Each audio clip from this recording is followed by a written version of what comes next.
My name's Jessie. I'm from Walton, New York, and I came to U.S.VETS. I found out when I was living outside, and I needed help, and I came here for help. A friend told me, and out actually from the outreach program, Art Minor, a long time ago. It's been it's been really good. There's been a lot of support. There's a couple of bumps in the road on the way getting into the process because I had a medical condition. So at first it was hard. I wasn't recognized right away.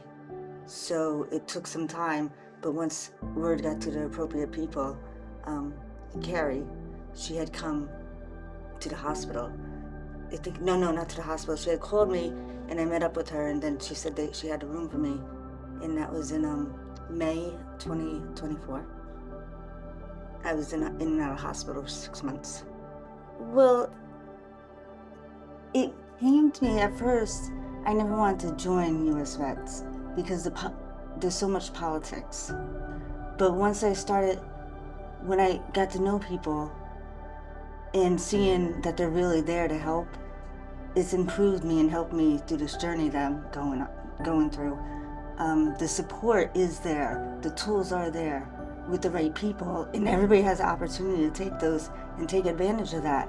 They just have to take the steps in realizing how to correct themselves and taking those steps towards that. They can't, the officials and the case managers and employees, they can't do it for you. A lot of people around me who are involved with this program, they want their hand held through the whole process. And that's just, they need to understand that the case workers, they have such a load on them, and they're trying to help each and every individual, and it's hard. So the people who are in here, they have to understand there's the tools. You have a bed, it's breakfast, lunch, and dinner. Whatever you need clothes, it's there, you need support, it's there. So I'm grateful for it. I'm very grateful for it. I mean, because I don't think I'd be alive, to be honest. Because I had a surgery done and the doctor made a mistake. And he thought he seen a bowel obstruction. It was a liver lysin. So when he operated, when he cut me open, he accidentally punctured my inner sidewall, causing my appendix to rupture. So he had to remove my appendix. And then he thought he seen cancer, and so he cut my colon, giving me an ileostomy back. I got discharged from the hospital with no pain meds. I was cut from my belly button down and living outside. I was 85 pounds when I came here. So, if I didn't make it to the hospital, within 24 hours, I would have been dead. And if I didn't get into this program to have the proper housing, water, and support, I wouldn't have been able to make it, because that's all I have. My family, I'm from the East Coast. So it's more to me than just an organization. I needed this help. I'm very stubborn, and I hate to admit that I needed the help, but I did, because I couldn't do it by myself and I had nowhere else to go. And so I'm blessed. And in the process, I've met other people who I've never met in my life who would have an ileostomy or a colonoscopy. My good friend Mike, he has one, and I see him go through chemo on top of it. And I'm like, oh my God, I can't even complain, because this man oh, sorry about that. He's an older man fighting for his life. So I have to take a step back and be like, I'm grateful, because there are people who have it worse. And the staff, there's always somebody at U.S.VETS that's gonna help you. If it's the staff or if it's another member. The substance abuse, yes, is a struggle because it's right in front of you all the time. Um, a lot of people mistaken a lot of homeless people. When I got discharged from the hospital with nowhere else to go, waiting on a bed, my friends who live on the streets, without question, they did not question me. They set me up a place in a tent, disinfected with all medical supplies, and they waited on me hand and foot. They didn't have to. There was no questions asked. And you can't put a price on friendship like that. There's the people on the streets, they're not always bad. You have different types of homelessness, and these people do have a chance too. I appreciate them because I didn't ask for help. They didn't offer. They just did automatically. Just like the people here at U.S.VETS. The problem is with living on the streets, people get too hungry and they don't know what to do, so they wind up stealing and they wind up doing dumb things without thinking about it. But I've noticed with me and my group of friends, I keep a small circle, and they've been the same small circle for years. And we've weeded out a lot of people. I've weeded out a lot of people in my life out there because of the addictions and because I can't be around that to keep going and improving. But there's certain people who have just, I can never let them go because they got me through such a hard time getting to U.S.VETS. In between the hospital and U.S.VETS, the most painful and crucial time, I was on my hands and knees screaming in pain because I had no supplies, no medications. And they went and they got me what I needed. I don't know how they did it, but they made sure I was okay. And then I was refusing to go to the hospital because I was so scared, because the doctor told me he made a mistake. I was so scared to go back because I didn't know what he did. He didn't explain to me. I had to read and study on, find this out on my own. And can you imagine how it feels? All of a sudden, you don't know that this body part's gone, that body's part's gone.